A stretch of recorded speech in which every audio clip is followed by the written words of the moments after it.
Let's talk about GNU's version of the typesetter runoff program, which you may also hear called troff, troff, groff, or groff. Groff comes installed with every major Linux distribution and Unix-based system, including the Apple operating system. It also comes with Haiku OS.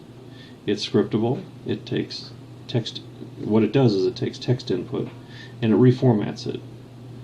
It's similar to TeX or LaTeX, but it's simpler, and as it comes installed by default, it does not involve a 2 GB download to get it installed. It also does not produce extra files like LaTeX does, and it uses a single pass to process files. It generates documents formatted by default in PostScript. However, it can also generate PDFs. You can feed it information, or you can feed it text from the command line, and you can also feed it text in a file. I'll go ahead and demonstrate. I'll make this a little bigger here.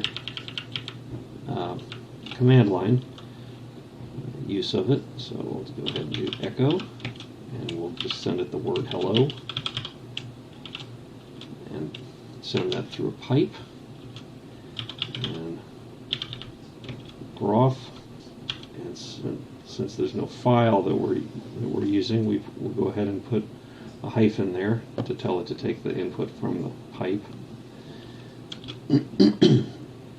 And you'll see that this just generates a whole bunch of text, which is PostScript.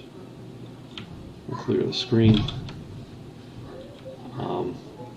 You can also, on this distribution, you can tell it to use the PDF device by typing -T PDF, and either you put the file name right here that you want it to process, or in this case we're taking input from a pipe, so I just use a hyphen. And in this case it will generate a PDF type output. Now, neither one of those is particularly useful in and of themselves. What you can do with either one is send them into some file like that. I don't really care to generate a file for these purposes, so what I'll do is I will send that output into a pipe and then on into Zathura, which is a document viewer that can let you see PostScript files. And since we're sending the input in through a pipe, instead of putting a file name after Zathura, we'll put a dash. We hit enter, Zathura will pop up, and you can see over here we have the word hello. And if we go back out, you can see it's right up at the very top of the page, and it has something like a 1-inch margin on the left side. Now that can get unwieldy very quickly if you have to send everything in through the command line. So instead, what you do is you put things into a file. So what I'll do is I'll go ahead and open a file with a text editor. We'll open Vim with a file name. Let's go ahead and make things bigger so you can see it over here. And we'll go ahead and type that same text, HELLO, and we'll go ahead and save the file. And we'll come back over here, right here, and instead of typing echo, we'll just type groff, groff. And this time we'll put the name of the file, which is my file, groff, and we will again send it through a pipe into Zathura, and we'll put that hyphen out there because we're taking the input from the pipe and we're not going to make a file out of it, we're just going to view it. And hit enter, and once again right up here in the same spot we have hello, just like it was last time.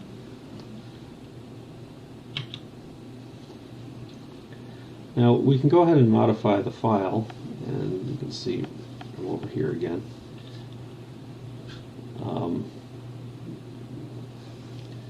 By moving, well, we can add more text to it. So if we copy this line and we go ahead and make a bunch of copies of it that we paste, and we'll do it again. Then we can, actually let's go down to the bottom of it, and we'll skip a line and paste some more. We'll save that. We'll go back over here to this side, and we'll run our same command again. And you'll see, what you can see is you have a whole bunch of hellos.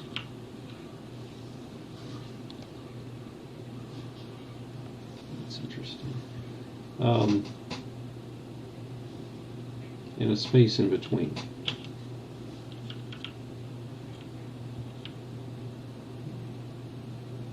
So we don't need all of those.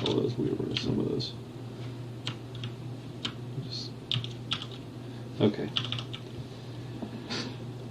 Now what you'll notice is, go back over here and run this again, is that you're still right up at the very top, and you have margins on both the right and the left sides. Now let's change those margins. To change them, that involves using commands. Actually, get rid of that. That involves using commands.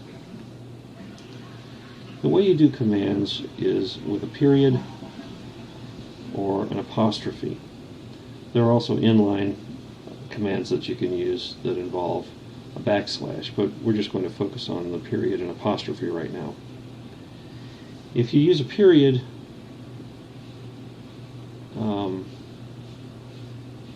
it will potentially scoot down the page. It will scoot down the page. If you use an apostrophe, that will avoid doing that.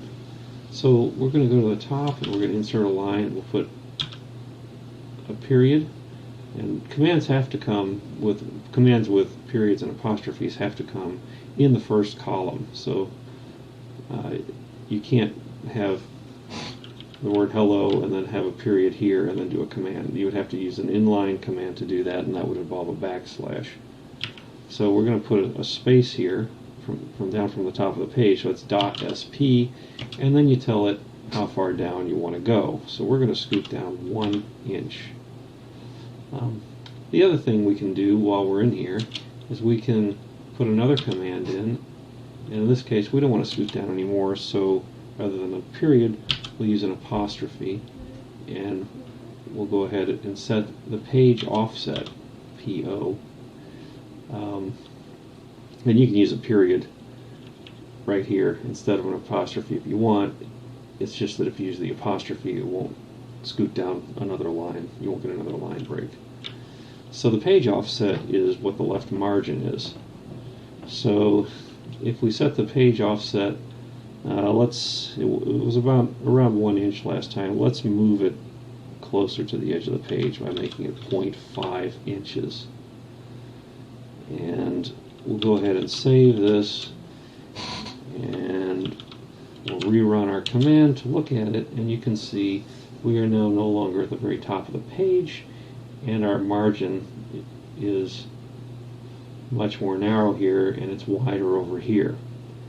Now, the reason this is wider isn't because we changed the margin here. The reason it's wider is because you don't set the right margin. You set the line length from here to here. So we can make this margin a ½ inch if we increase what the line length is. So let's go do that.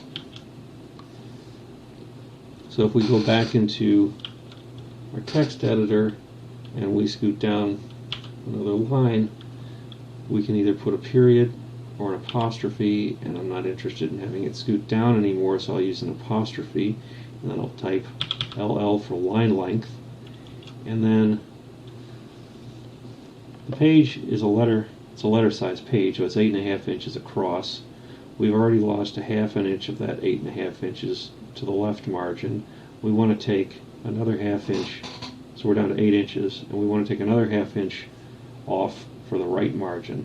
So 8 inches minus a ½ inch will take us down to 7.5 inches for a line length. Oh, by the way, the inches, you can make it centimeters if you want. You can use different kinds of measurements. So if we now go ahead and save this, and we'll go back over and rerun our command to view it, you can see that now we still have our 1 inch top margin, and we have our ½ inch left margin, and now because our line length is longer, we have a ½ inch right margin as well. And you can see right here it skips a line, which if you come back over here in our text editor, that's right here. Now, another way to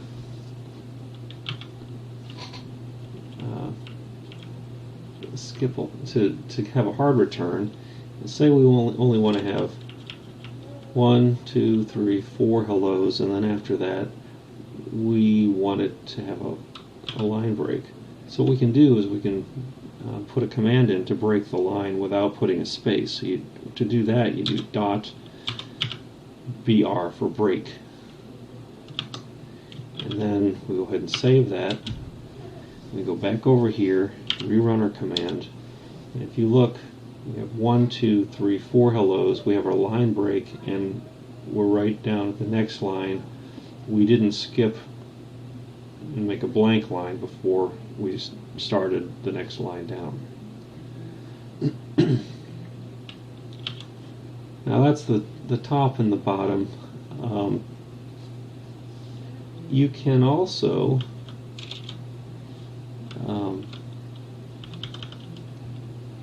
well, if you take these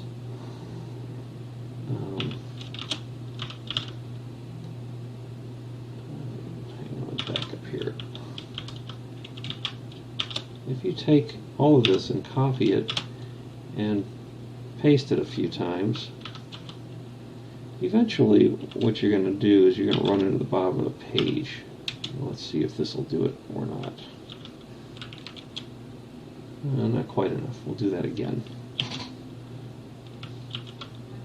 We'll go back up to the top, copy everything, paste it again, and this should hopefully take us off the bottom of the page. And sure enough, it does. You can see down here we're on page 1 of 2, and if you look, it just crosses right over. Now, you can end the page before you get here in various ways. One of the ways to do it is manually. So you can go, we'll just say right here, and we can put a command in here that tells you to begin a new page. So you do dot to tell it its command, and BP for begin a new page. If you then go ahead and save that and run the command to run it through groff, you can see that we're now on page 1 of 3. The page only goes down to here, and if you scoot down here, you can see we started a new page, and it just keeps on going. Now, that's doing it manually. There is a way to tell it when you get to a certain point down the page or away from the bottom of the page to run a set of commands that starts a new page and gives you another space up here, just like you have at the top up here. That involves using things like traps. Now, another thing that is useful is to be able to use different fonts. You may have noticed that in this case what we're looking at is a Times Roman type of font. That's not the only font that's available. So we can change that by doing a command to change dot for command or apostrophe. Change it to FAM for family, and we can change it to Helvetica. And if you look what that generates, you'll see we start out up here at the top with Times Roman, and then it changes to Helvetica. So that changes the font family. You can also change the font size. So if we go in here, we can do dot or hyphen point size. You can tell it how big you want it. So let's make it 20 points. And then we'll scoot down here, and we'll just return it to the previous size, in which case what you do is you just do PS for point size, and that returns to the previous size. And we'll go ahead and leave it at that size for a little ways, and then we'll go back up to 20-point font with another point size 20. So we'll save that, go over here, rerun this, and now you can see we have it. So it's small Times Roman, and then it gets very large. And it's back to small for Helvetica, and then it gets very large. Now, one of the things that you may notice is that there's an overlap. Just because we made the font larger does not mean that we made the line height larger, the vertical spacing larger. So that's something that you need to adjust if you're going to do something like this. And there's a command for doing that as well, which we can get to later on. Another thing you may want to do is put bold or bold italic fonts in. So let's do a command for that. Go ahead and insert a row, put a dot, and by the way, you can, after your dots or apostrophes, you can put spaces or tabs before you type your command, if that makes it easier to read things.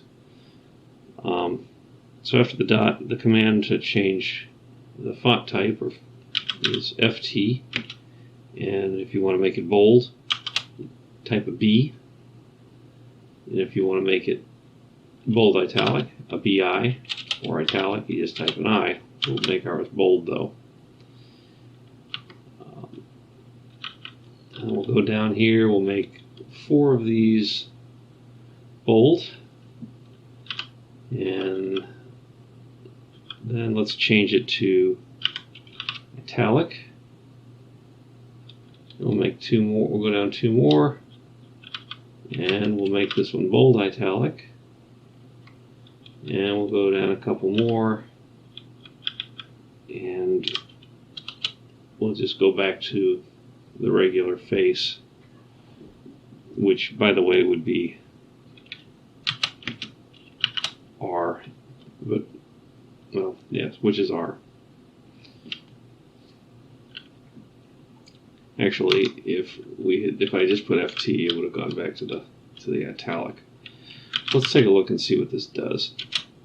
So we'll jump over here, rerun our command, and you can see we have 4 hellos that are bold, 3 that are italic, 1, 2, 3 in here. In bold italic we should have 3. Here they are. We'll zoom in a little bit on those so we can see them.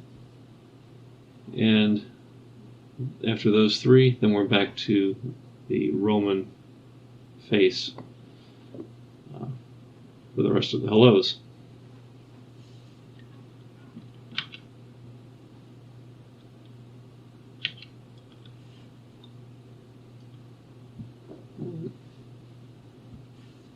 There are also ways of changing your font face with inline commands, which I've talked about previously.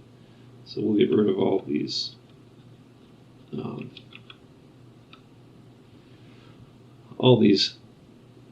dot type commands. What we'll do is we'll put an inline command right here. It's a /F and then B for bold, and go ahead and save that, and we'll jump back over here, run the command, and you can see that everything got bold after that point right there. It started with this L right here, and it stayed bold.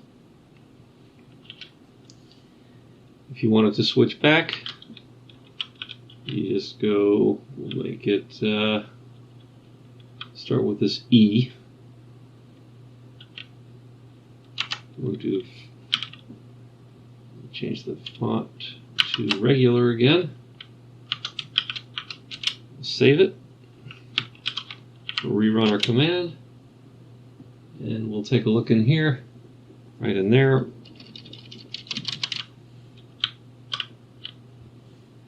And you can see right after the H, it goes back to a regular font. You can also change it to italic, which would be an FI. We'll go down here and we'll go ahead and put inline font change here. We'll make this font bold italic, which I believe you might have to put in brackets because it's more than one. Let's test it, but I'm pretty sure this one requires brackets, square brackets. Let's take a look. Yes, it requires square brackets. If you have more than one letter, or in some cases it's a number depending on what your inline command is, following your, in this case the F, you have to put it in brackets like that. So now if we save it, we go back over here, rerun our command, what you'll see is we go from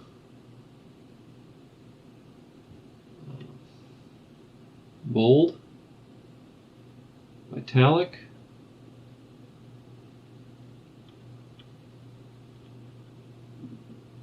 and stay bold italic for the rest of the thing. Let's see. Here's the italic on the LO. There's the italic. It stays that way. And when you get into here,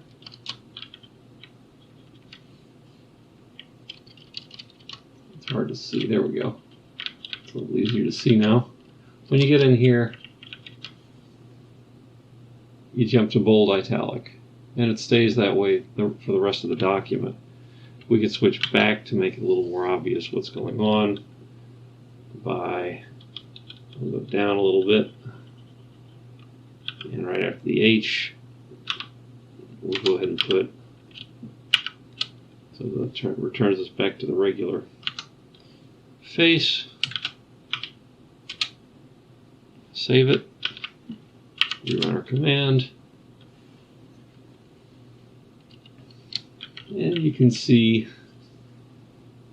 it's right after the H over here. Right after the H, it changes from bold italic back to the regular font, and it stays that way for the rest of the document.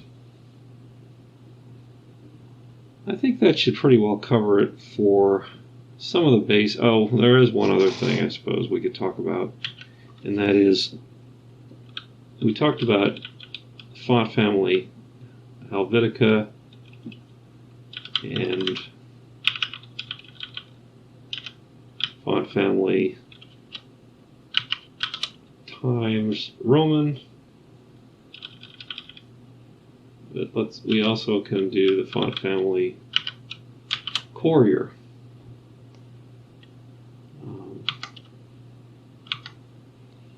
So we save that, jump over there, rerun